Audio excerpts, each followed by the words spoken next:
Hi, welcome to Chad's Silversmithing. Today I thought I would do a ring project, and it's going to be probably at the upper end of beginner and lower end of intermediate, so somewhere in that range. I picked out a pretty little garnet faceted stone. We're going to make an open back bezel for it.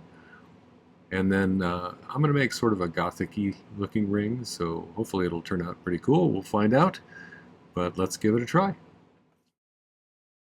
So this is one of my design idea sketchbooks, of which there are various models. This one has stuff about ring sizing and a chart on the back about making particular size rings. There's a lot of different other ones that have useful metalsmithing information on them, so that's nice to have, but it's also it's got this dot matrix in the background of the pages, which makes it easier for me to draw better pictures. So I find it useful to keep track of all of my projects, so I can go back and revisit them if I want to.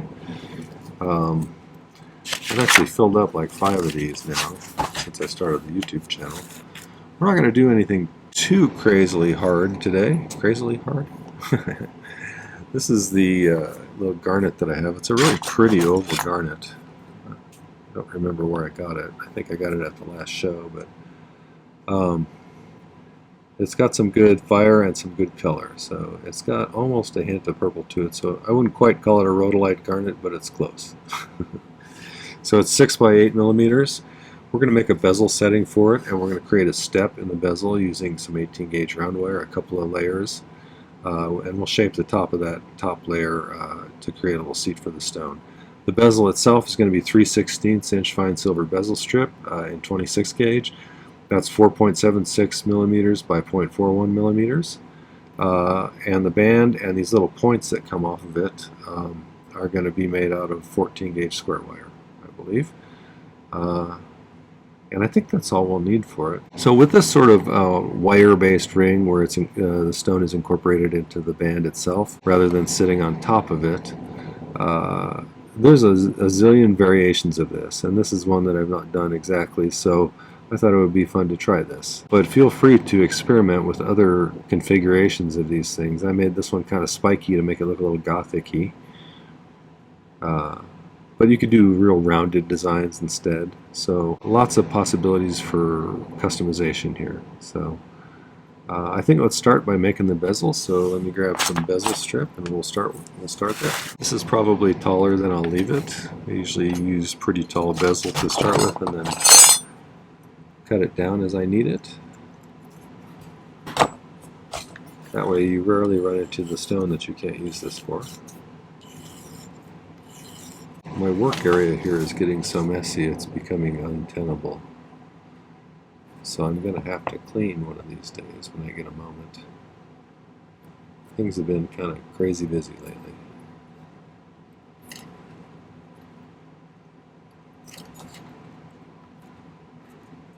Got the 2 big shows of the year that I do done, so that's good.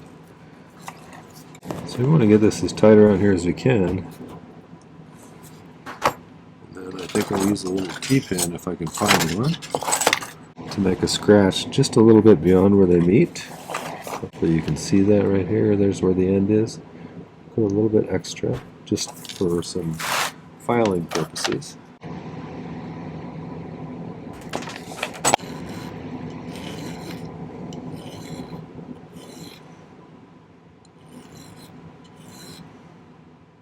Tell you what, doing shows, outdoor shows especially,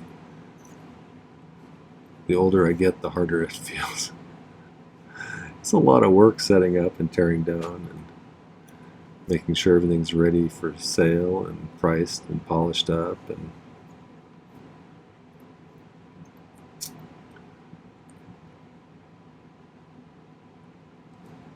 I usually split a booth with somebody because that way it's half as much to pay for it, and you also get a variety of stuff in your booth for people to look at. And you also have somebody else manning the booth, so one of you can go to the bathroom if you need to get away for a minute. So that's kind of nice. A lot of shows will have someone who will sit in your booth while you go use the restroom, but not all of them. So If you're new to my channel, here's some information about the solder and the flux and the torch that I use. So let's solder this together. You'll notice if you're new to this, I pushed that past a little bit and then pulled it into place and then lined it up. That's so that it's pushing together a little bit. That is something that's advantageous to have going on when you're doing this.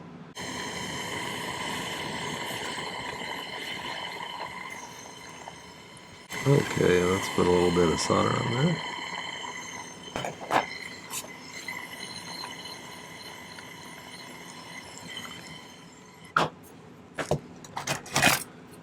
Now I just have to reshape it oval. When I have an oval stone, I'm going to put that solder joint where it's a little bit thicker. I'm going to put that on the long side of the oval. Shape this. And you can use a jump ring mandrel or a bezel mandrel if you want to. You find that solder joint's a little bit harder to curve, so you might need to kind of grab it off to the side and torque it a little bit. One thing, if you're doing a faceted stone and you want it to sit flat, if you push it down over here and it's tight enough to where it's problematic, the stone might tip up a little bit this way. When you have it upside down like this, it'll tip because it's trying to fit in there even though it's a little bit too small. If that's the case, you either want to stretch your bezel a little bit or make a new bezel so that it has enough room to lay flat. Okay, so now I'm going to make a step, and this is one way to make a step. Not everybody does it this way, but that's what I'm going to do today. Just take some 18 gauge and make two oval rings, one on top of the other, and we'll see if that's tall enough to raise the pavilion up high enough to where it doesn't poke out the back.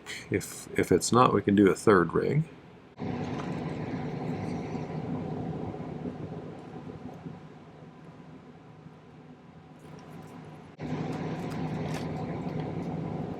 If you can see, but to do this I kind of overlap one over the other like that.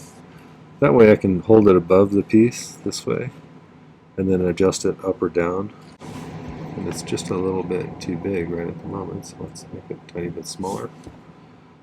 That's pretty close. I generally cut it a little bit longer than it should be and snip off little pieces until it fits in there just right. Same goes with the rings we're creating here. You want them tight in there, but you don't want them so tight that they're trying to tilt sideways, and that's important because you want a flat surface for them the stone to sit on when you're done. So if it's trying to jump up sideways, maybe file a little bit more off.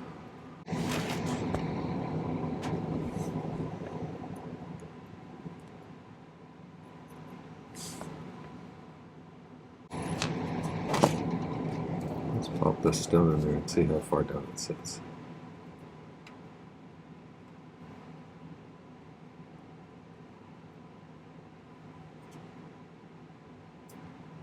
I'm going to put one more in, I think, and then we'll solder them in, because I'm going to cut the inside of that seat there a little bit with a ball burr and make it kind of angle inwards.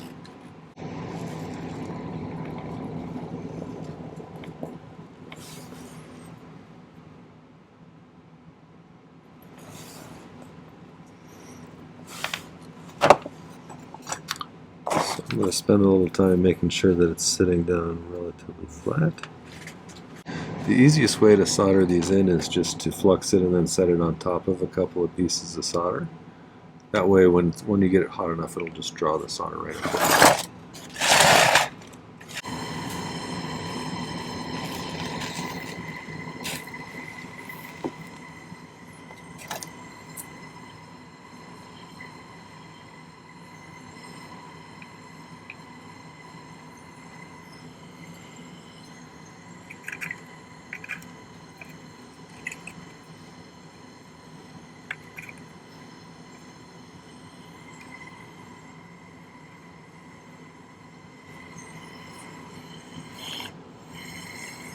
I'm just going to kind of focus at the base just like you would on a regular backed bezel.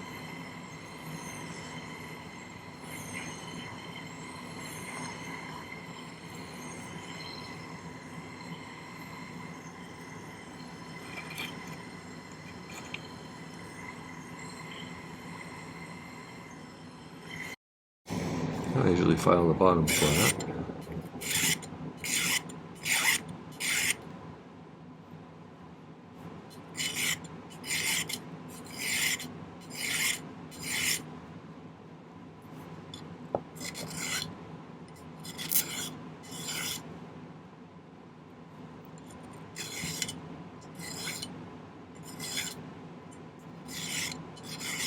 I probably won't show you, cutting that seat, but if you want to see a video about that, I did one just recently about how to do that, a little ball burr.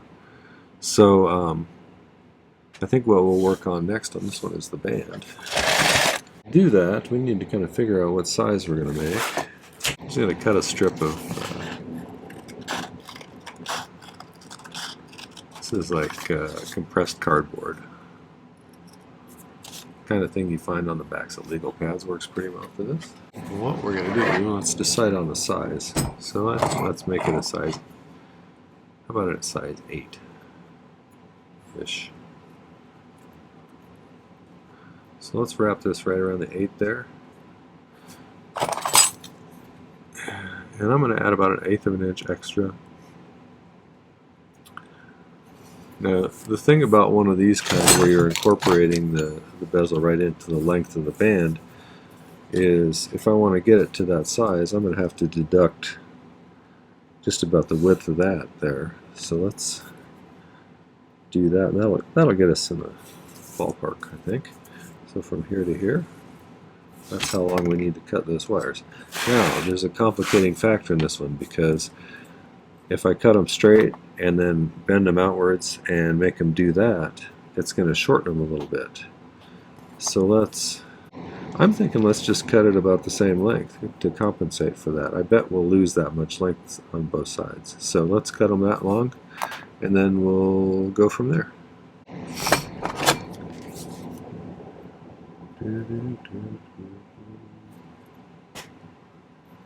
I think the hardest part about this one is going to be getting these symmetrical, for me anyway. That's usually where I struggle, when I'm trying to do two things the same. So, but we'll do our best.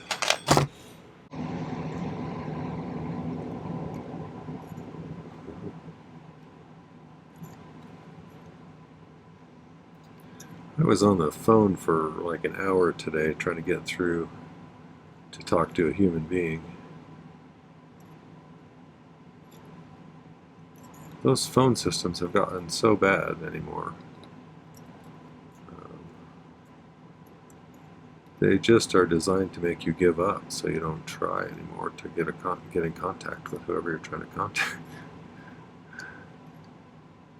I got transferred 4 or 5 times after waiting on hold for about 30 minutes with intermittent music to let me know that I was still on the line. And then I finally got a human being, and they said, "Oh no, this is the wrong department. We need to transfer you here." So they transferred me somewhere else, and they were like, "Oh no."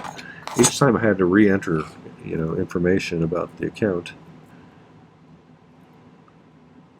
And then after the 4th time of doing that, the person said, "Oh no, you need to call this other number." And then she proceeded to give me the same number I had called originally. At that point, I was like, I think I'd give up. Let's kind of make some estimates based on measuring my drawing here. So, because the stone is the same size as that. So I'm thinking that's about, I'm going to call it 4 millimeters, to where we're going to make kind of a file mark there. I like to use some marker on these and then scratch a mark through it. It makes it much easier to see a really precise mark. So let's measure in about 4 millimeters. Let's go 5 just to be safe.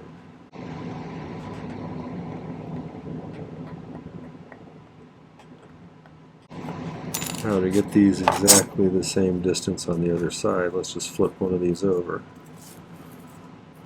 and line up the ends again. And we can extend those lines across.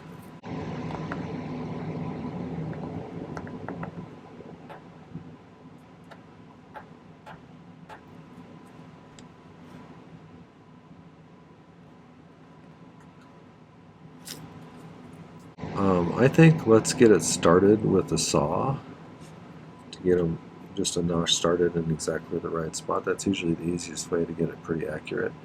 And then I'll use a file to widen that into kind of a notch so we can bend it more sharply on each of those spots. Using a little slot that you've cut in your in your bench pin sometimes can help you to get things started on this pretty accurately.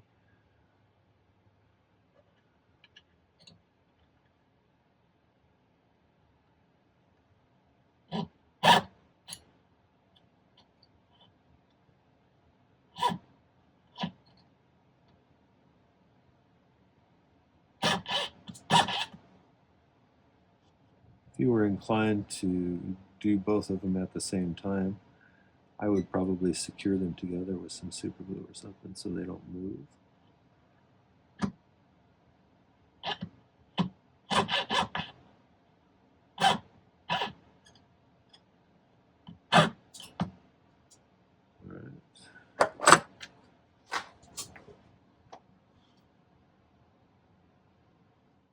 Probably going to use a couple of different files to do this.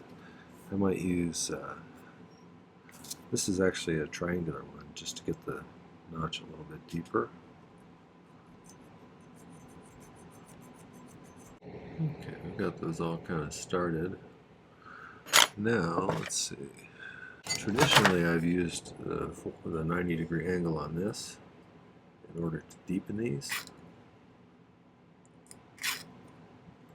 And again, you can brace it if you want to.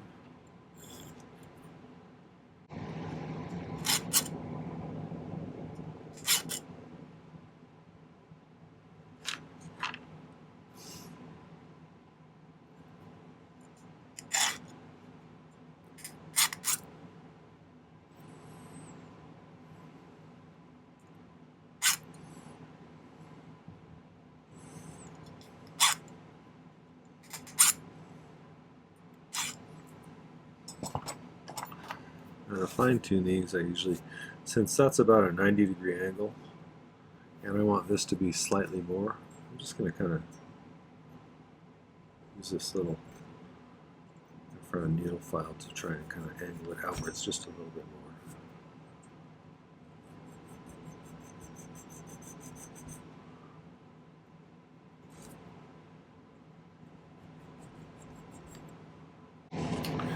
Okay, I'm going to go ahead and bend these carefully. This one's pretty close to all the way through, so I want to make sure not to get too crazy, but I want it to be slightly more than 90 like that.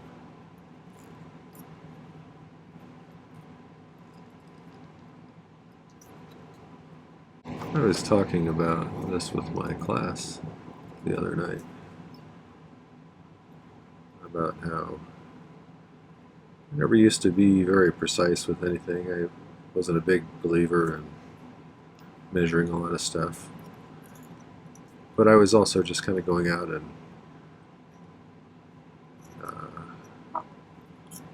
I don't know, if I was writing it, you'd call it free writing.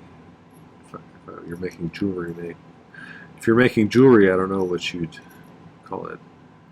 Free smithing? Free soldering. And the more I've done this, the more measurement I started doing in order to get better results. So, you know,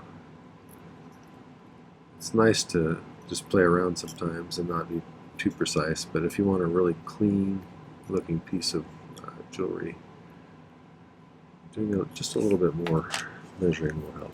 So, okay, so now the next step is I'm going to solder each of these so they become a permanent bend like that. Fighting a bit of a headache tonight, so if I'm a little bit low energy even for Chad. Sorry about that.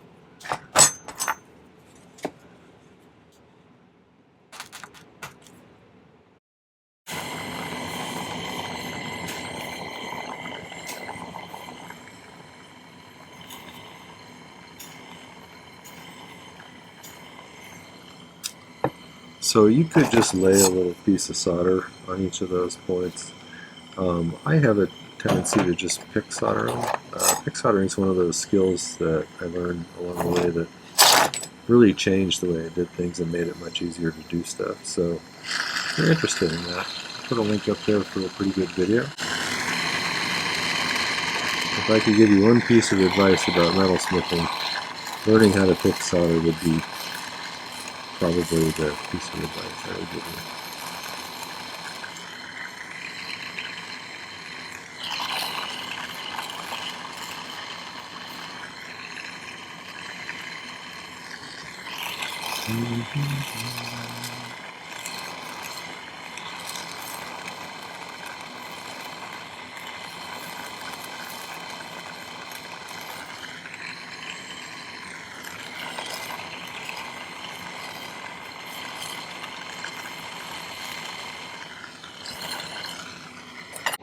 You know, I was thinking I might file this a little bit pointier.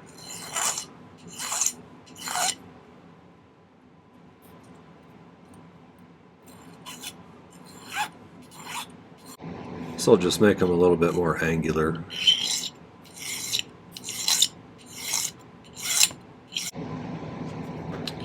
Well, it seems to me, since we're going to kind of curve it, I want the curve to be sort of the same, but it is going to be further out here, so this needs to be a little bit longer than that one, I guess, now that I look at it. But I don't want it this exaggerated, more like that side, which is a little bit smaller. I don't know.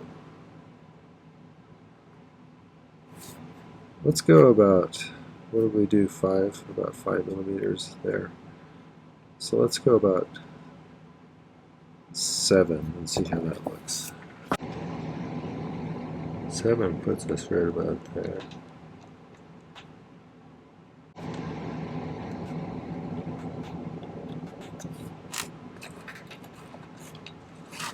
Okay, so here's how I'm visualizing this is going to go. Which is not always the way things go. Okay, my thought.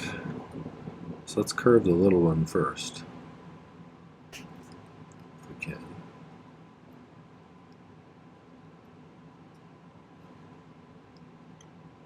I like that.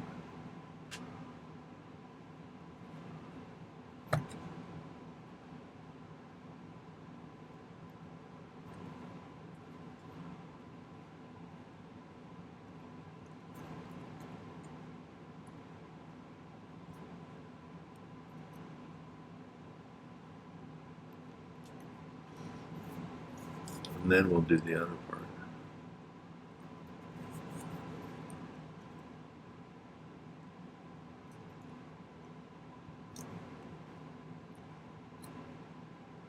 I like that. In hindsight, it might have been better to do each bend like I did the first sharp bend thing and soldering them on both, and then I should have just done the outer bend on both to get them exactly symmetrical, and then do the inner bend on all of them to get them exactly symmetrical, but that looks pretty good.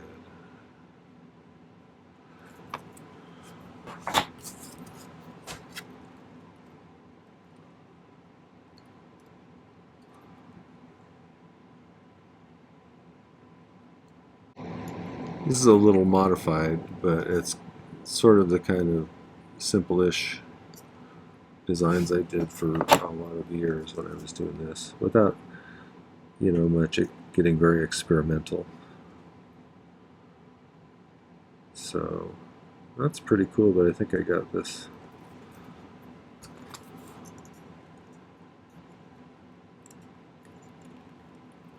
Let's see if that did anything.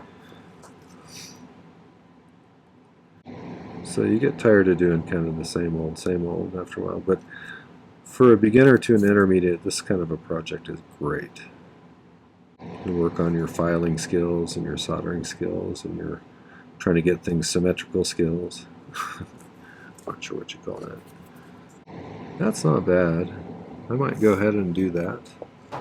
So let's solder those two together like that, and then we'll, you know, clean it up and see how it looks.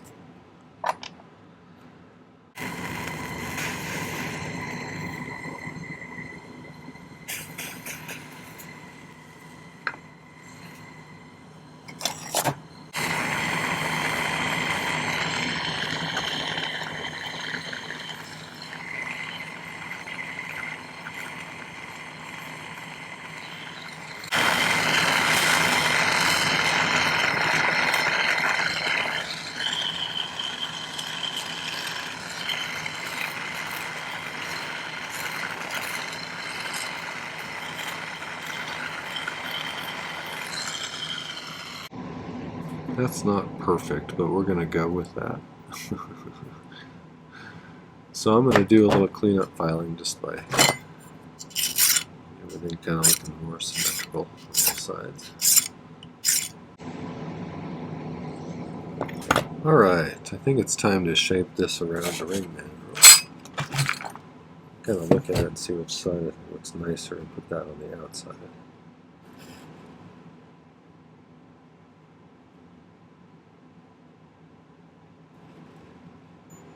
This side probably for me, so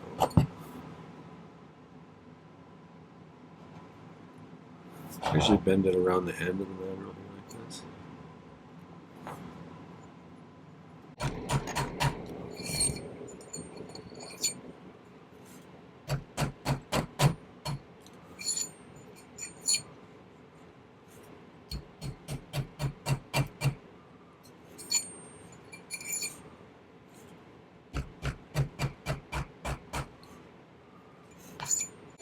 So the ring mandrel has a little bit of a taper, so you're going to have to do a little bit of manual adjustment probably.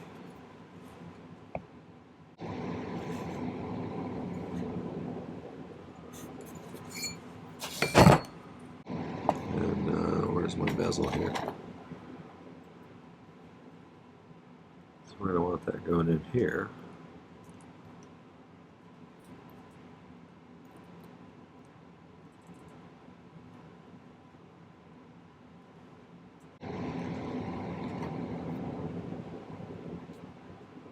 Well, we got the issue now of the ends of these are kind of going like this. The sides of the bezel are straight up and down like that. So we need to file the insides of these straight up and down. You know, and try and get this to where it sits nicely at the very base of the bezel, like that. However, in the meantime, we also need to put a little spike on the end of this bezel. On both sides, actually. So let me find a little bit more of that square wire.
I think that's probably good enough, honestly. That's pretty straight. It's pretty straight from that direction. It's pretty straight from that direction. I think let's solder that.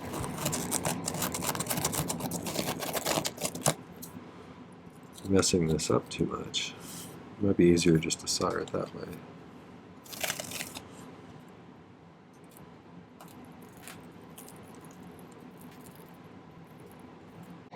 The disadvantage to using these magnesia blocks are you're burying part of it in there, and so that insulates it from the heat and makes it harder to get the solder to work that way. But I think let's just go ahead and use hard silver solder. If you do it this way, you should be able to do it, unless I'm having a really bad soldering day.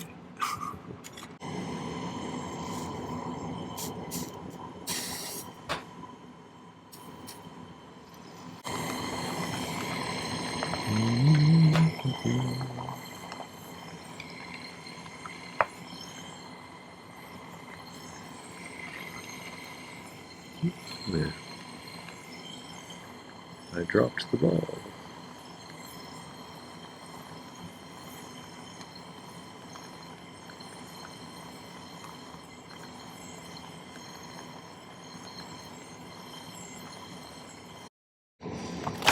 Okay, we're kind of getting what I was thinking. What I'll do is, after this pickles, I'll cut these off. And I might just use a Dremel with an abrasive white wheel to shape them into a point, kind of a short point, just sticking out a tiny bit beyond where these ones do.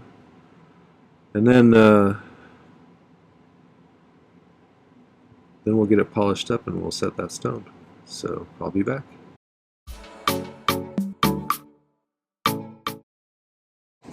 Well, I got things kind of cleaned up and polished up. One thing I would notice, this is kind of a pokey ring, and a couple of things I've noticed is this side is slightly bigger than this side, but it's not too terribly noticeable for something that's right on top of the ring. But alright, so when I look at that, I want the top of that bezel to just barely go over the girdle of the stone, and this sticks up a little bit too much, so I might see if I can just take a little bit off. Okay, so I do this a little bit differently than some. I use the outside flat part here of my chain nose pliers as a bezel pusher. So I'm going to kind of dimple this on one end a little bit. So I'm not doing a lot of pressure, because if you push too hard with something like this, it's going to tip it back up. At least, see, I already pushed it up a little bit on that side. Oopsie.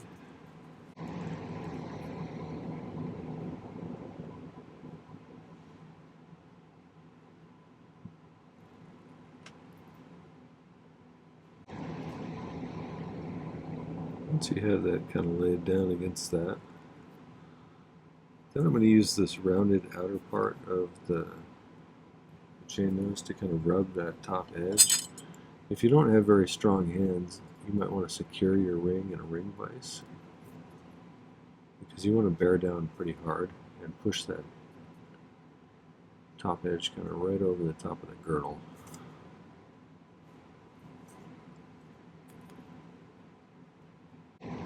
Now, a lot of times I'll give a little poke from behind with something, just to see if it's in there good. It feels pretty secure. So you can see that's kind of what I was shooting for. Not a bad ring, I think. You know, if I was to make it, to try to make it to look more Gothic, I might stamp it with some kind of intricate stamp so it made it a little bit busy or ornate looking.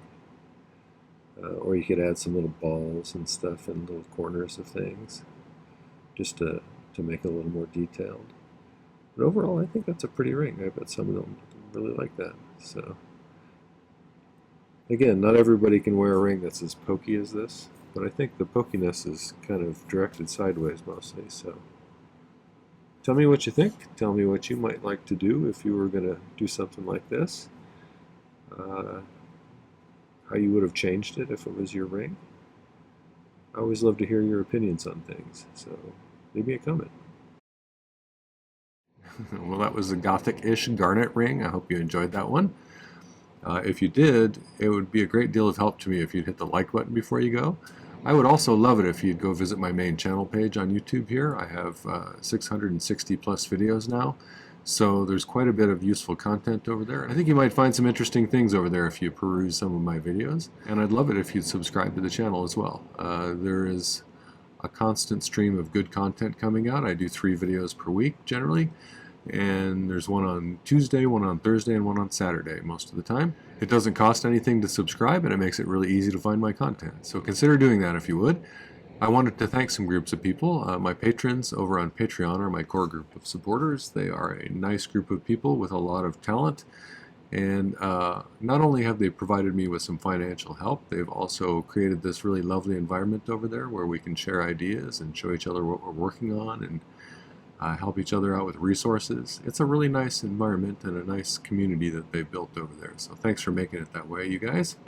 The other group are my YouTube subscribers, and we just passed 29,600. We're getting pretty close to 30,000. So if you got any friends who are interested in this, maybe share my channel with them and let's push it over the top.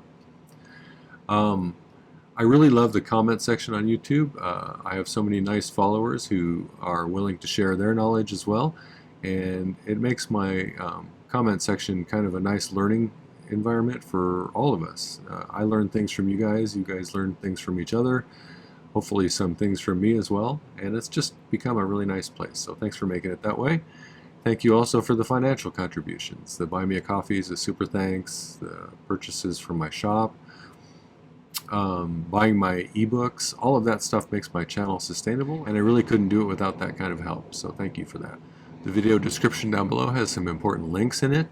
There's a link to my merch store if you want to get one of those nice design idea sketchbooks. Those are useful for keeping track of your projects, and I think it's a good investment. Maybe get one and check out some of the other merch there. There's some cool stuff. There's a link to my Patreon if you want to find out more about that community. It's a great place with a lot of cool people, like I said, so check it out. And finally, there's a link to my newest ebook. Which is a guide to 2025's tutorials, of which there were over 170. So there's a page in the ebook for each one of those videos with a link to it, as well as a picture of the sketch that I drew, a picture of the final outcome, a list of materials it takes to make the project, stone information if there's a stone, a difficulty rating, and some notes I took about it, things that I might have learned from the project or ways that I would do it differently if I was to try it again. So lots of useful information, a great way to have a ton of projects right at your fingertips, and a really nice way to support my channel. So you can even get all 3 years that I've done that for as a package deal if you look on the merch store. There's a link to get $15 off if you buy all 3 together. So check that out, and thanks for watching today. Take care. Happy silversmithing.